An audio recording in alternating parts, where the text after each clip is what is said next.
Bismillahirrahmanirrahim. Assalamualaikum warahmatullahi wabarakatuh.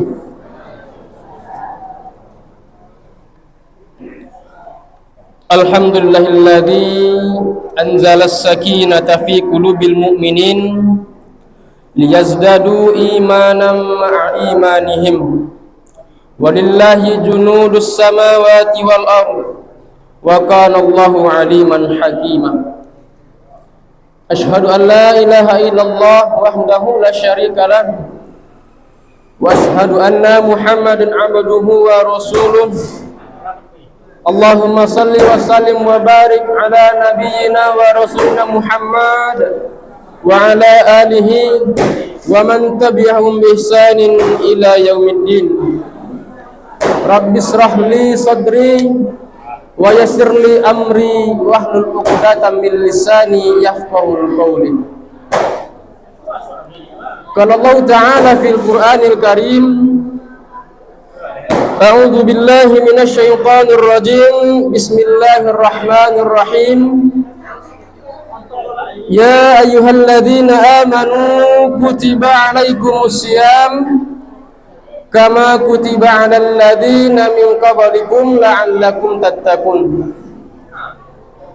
Wa qala fi ayatin ukhra, wa laqad dzara'na li jahannama katsiran minal jinni wal ins lahum qulubun la yafqahuna biha wa lahum a'yunun la yasma'una biha wa lahum a'yunun la yubsiruna biha wa lahum adhanun la yasma'una biha.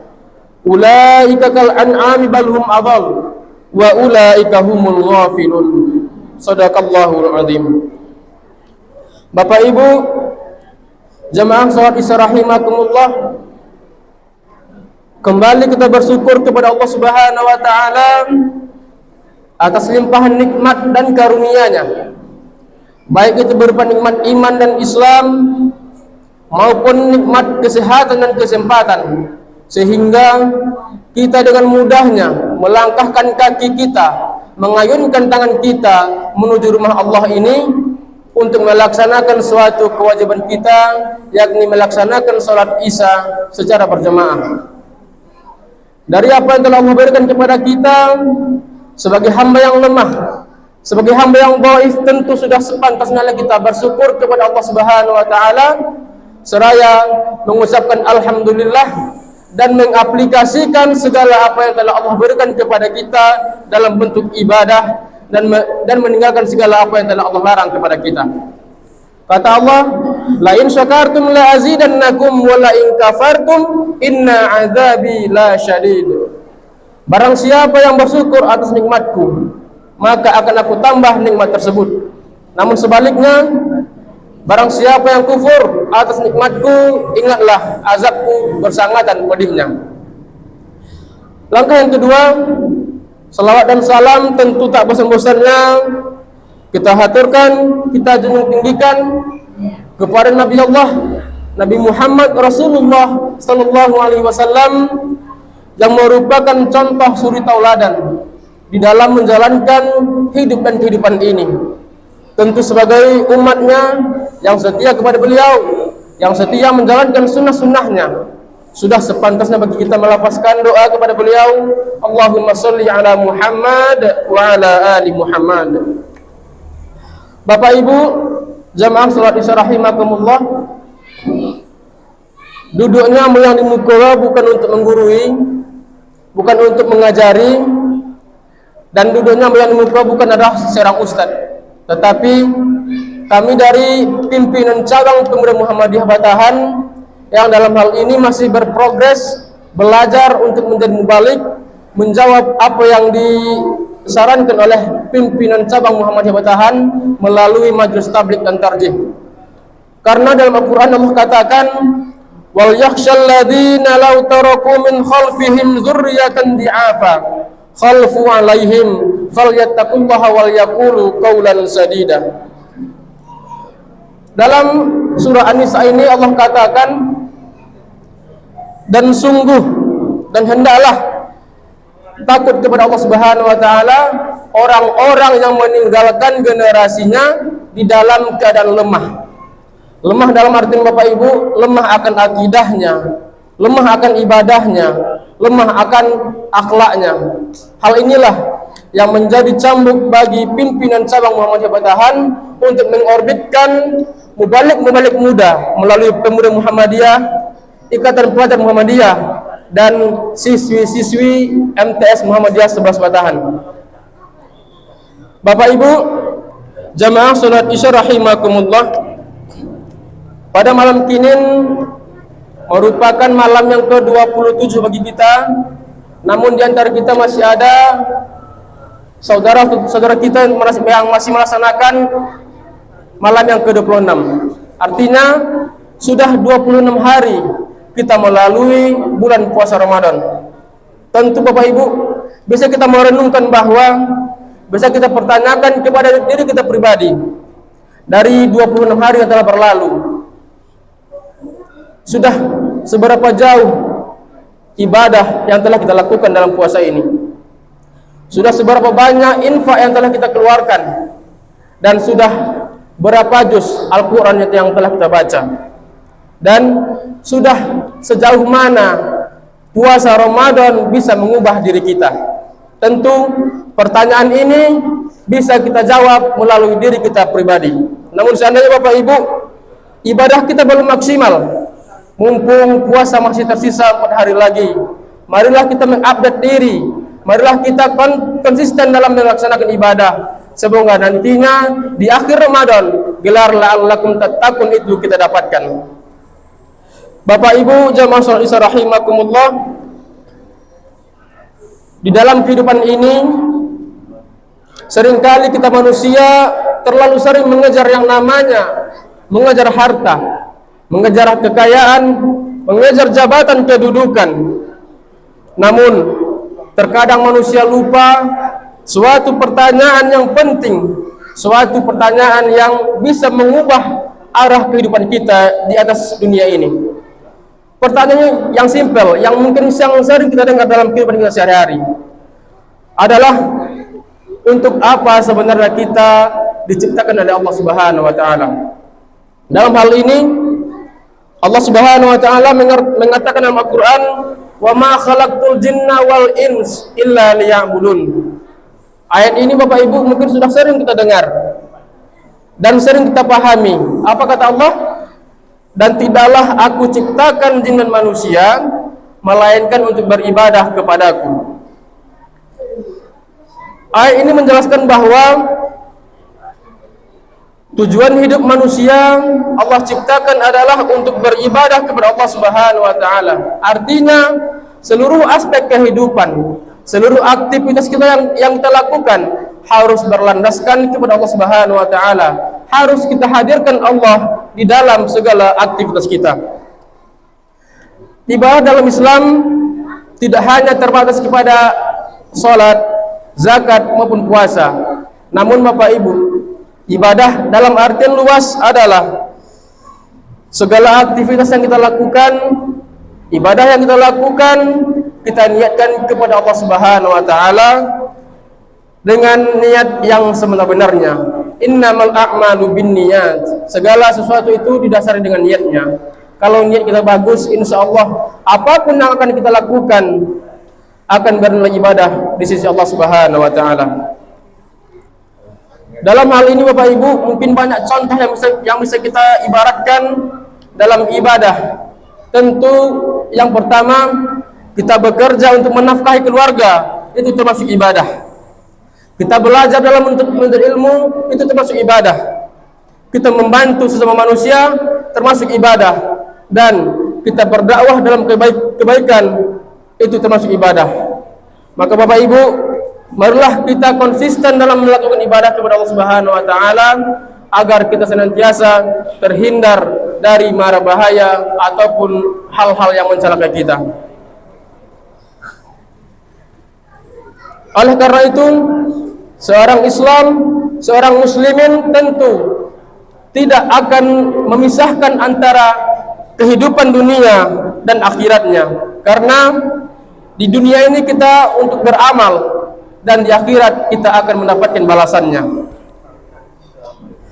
Bapak Ibu jamaah salat Isya rahimakumullah,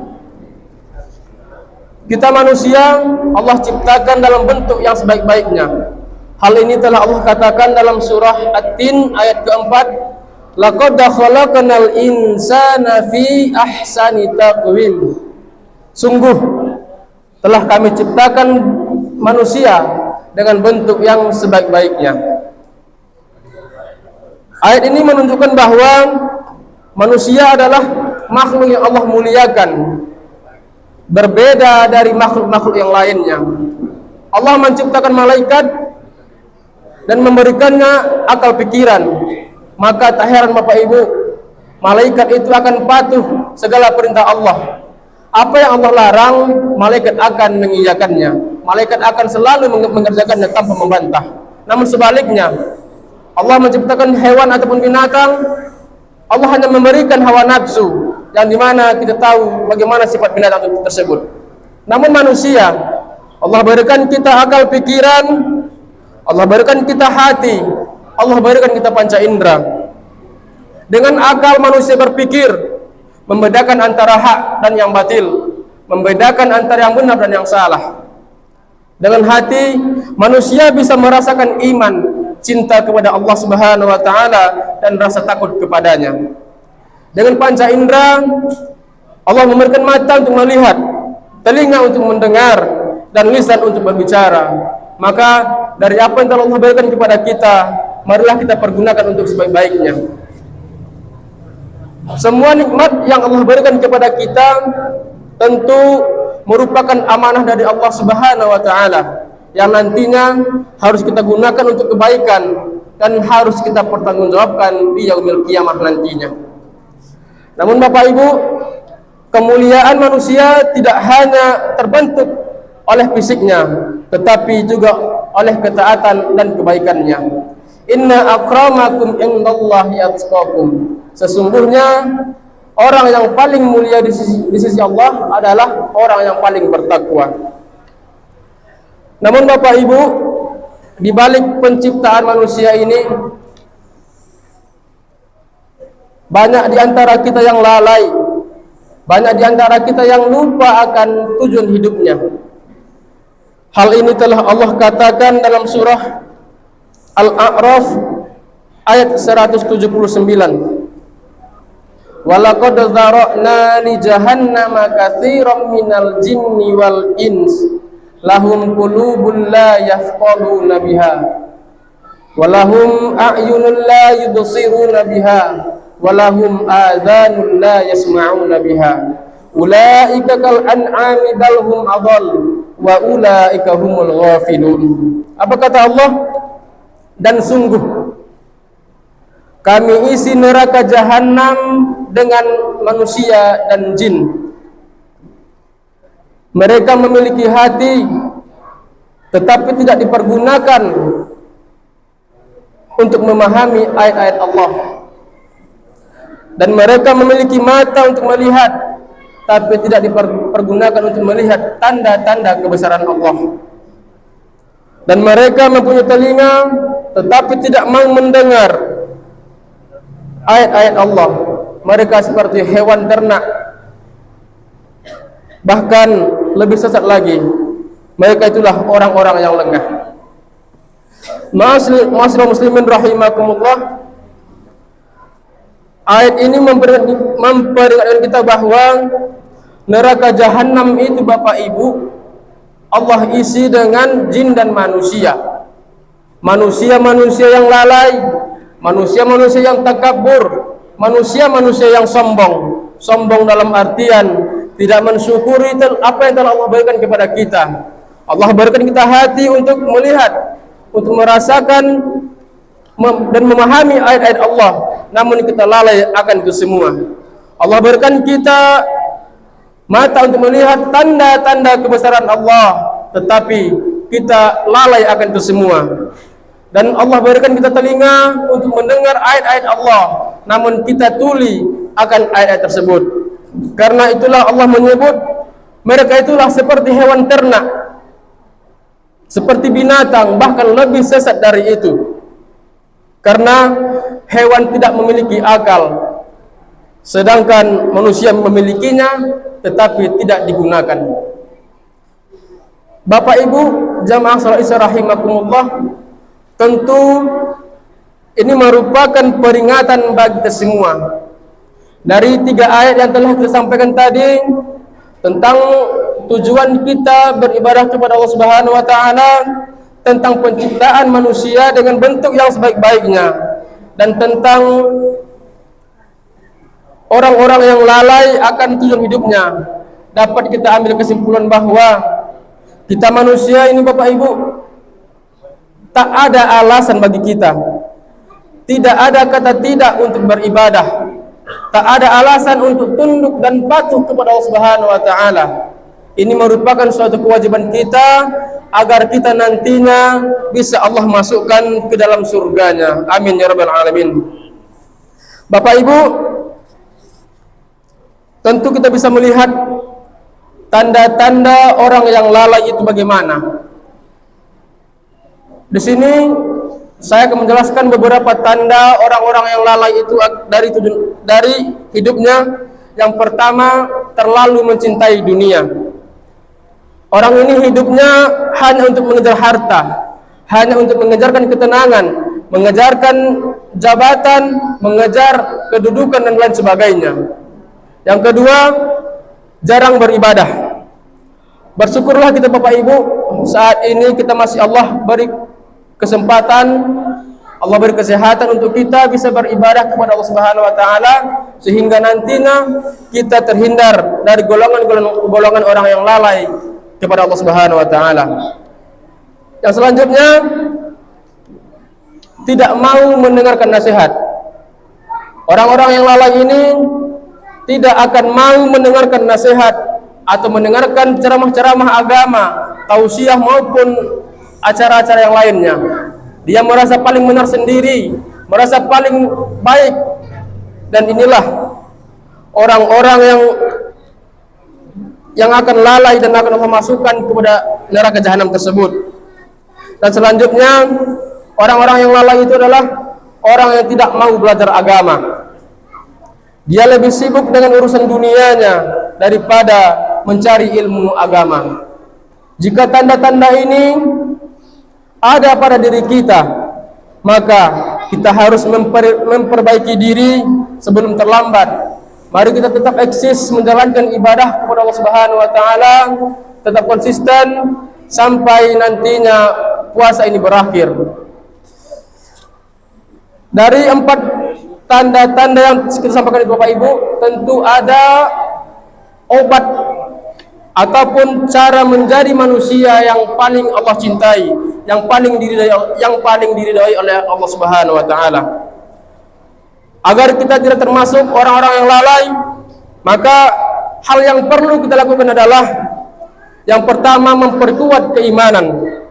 Iman selalu harus kita jaga dengan memperbanyak zikir, membaca Al-Quran, dan menghadiri majelis ilmu. Ini Bapak Ibu, agar kita terhindar dari golongan-golongan yang lalai itu, kita harus memperkuat iman dengan memperbanyak zikir, memperbanyak membaca Al-Quran, dan menghadiri majelis ilmu yang saat ini sedang kita lakukan. Ini merupakan cara agar kita tidak menjadi orang-orang yang lalai tersebut. Yang kedua, selalu menjaga ibadahnya, selalu menjaga sholat 5 waktu, dijaga dengan baik, karena sholat itu merupakan tiangnya agama. As-salatu imaduddin, sholat itu merupakan tiangnya agama. Dan selanjutnya, menggunakan akal untuk kebaikan. Gunakan akal untuk mempelajari ilmu yang bermanfaat dan memahami ayat-ayat Allah. Ini merupakan cara yang paling ampuh untuk kita bisa terhindar dari orang-orang yang lalai tersebut. Dan selanjutnya, memperbaiki akhlak. Seorang muslim harus memiliki akhlak yang baik, yang jujur, sabar, rendah hati, dan suka menolong. Inilah Bapak Ibu yang harus kita harapkan, karena hubungan sesama manusia tentu kita bisa menjadi orang-orang yang baik bagi orang yang lainnya. supaya kita nanti bisa menjalankan ibadah ini dengan tenang, dengan aman damai.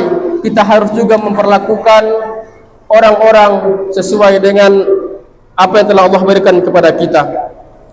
Bapak Ibu jamaah salat Isya rahimakumullah, dari apa yang telah kita sampaikan tadi, tentu kita bisa mengambil kesimpulan bahwa pertama, manusia itu Allah ciptakan lain tak bukan merupakan untuk beribadah kepada Allah Subhanahu wa taala. Yang kedua, Allah telah memuliakan manusia dengan menciptakan dengan bentuk yang sebaik-baiknya. Namun manusia bisa menjadi sesat jika tidak menggunakan nikmat tersebut dengan baik. Dari itu Bapak Ibu jamaah salat rahimakumullah, bersyukurlah kita yang masih saat ini Allah berikan kekuatan iman dan Islam untuk selalu menjalankan ibadah, terutama di bulan Ramadan ini. Semoga nantinya amal-amal ibadah kita, salat kita, puasa kita, Allah jadikan pahala di sisinya, dan insya Allah nantinya gelar la'allakum tattaqun itu bisa kita dapatkan di ujung puasa nantinya. Bapak Ibu jamaah salat rahimakumullah, mungkin itu yang kami sampaikan. Malam ini merupakan malam terakhir kami di Masjid Taqwa Muhammadiyah Pasar Baru ini. Namun jika ada yang salah kami sampaikan, itu merupakan kesalahan kami pribadi. Apabila ada kebenaran, itu datangnya dari Allah Subhanahu wa taala. Unzur maqala wala tanzur mangqala. Lihatlah apa yang disampaikannya, tapi jangan lihatlah siapa yang menyampaikannya. Karena yang menyampaikan ini Bapak Ibu tidaklah lebih baik dari yang mendengarkan. Jadi apa yang baik silakan diambil, apa yang buruk silakan ditinggalkan. Bapak Ibu jamaah salat rahimakumullah, sebelum kami menutup mimbar Ramadan ini, ada beberapa titipan dari kawan-kawan pemuda yang ini harus saya sampaikan. Kebetulan di kepengurusan periode ini merupakan tingkat kelajangannya 80% Bapak Ibu. Jadi kawan-kawan minta sampaikan kepada jemaah, mau sampai lewat pantun lah kalau itu. Oi kapasang membeli pintu diboli warnanya siah. Kalau Bapak Ibu ondak mancing menantu, telah pemuda Muhammadiyah. Banyak maaf. Billahi fisabilil haq, fastabiqul khairat. Assalamualaikum warahmatullahi wabarakatuh.